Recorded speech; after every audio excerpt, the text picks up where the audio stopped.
Welcome to Sweet Life Beat Life. We hope this video helps.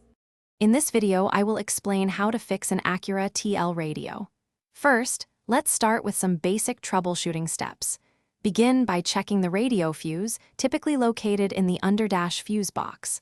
A blown fuse is a common culprit for a dead radio. Next, ensure your anti-theft code is correctly entered. An incorrect code will prevent the radio from operating. Finally, a quick visual inspection of the wiring behind the unit can sometimes reveal loose connections. Many radio problems can be resolved with simple fixes. Try performing a hard reset by disconnecting your car battery for about 10 minutes, then reconnecting it. This can clear minor electrical glitches. Also, check your antenna connection. A loose or damaged antenna can significantly impact reception. If you're experiencing no sound, test individual speaker outputs to isolate the problem to the radio unit or a specific speaker.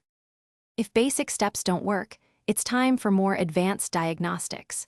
Use a multimeter to verify proper power and ground connections at the radio's wiring harness. Look for any visible damage or burnt components on the radio's circuit board, which might indicate an internal fault.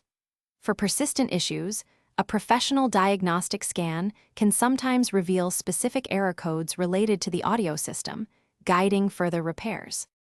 Sometimes, the problem requires expert attention. If you've tried these steps and your Acura TL radio is still not working, it's best to consult a certified automotive technician. They have specialized tools and knowledge to diagnose complex electrical issues. If the radio unit itself is faulty, replacing the head unit might be the most effective solution. Always ensure any replacement parts are fully compatible with your specific Acura TL model. Thanks for watching. Consider subscribing if we helped you.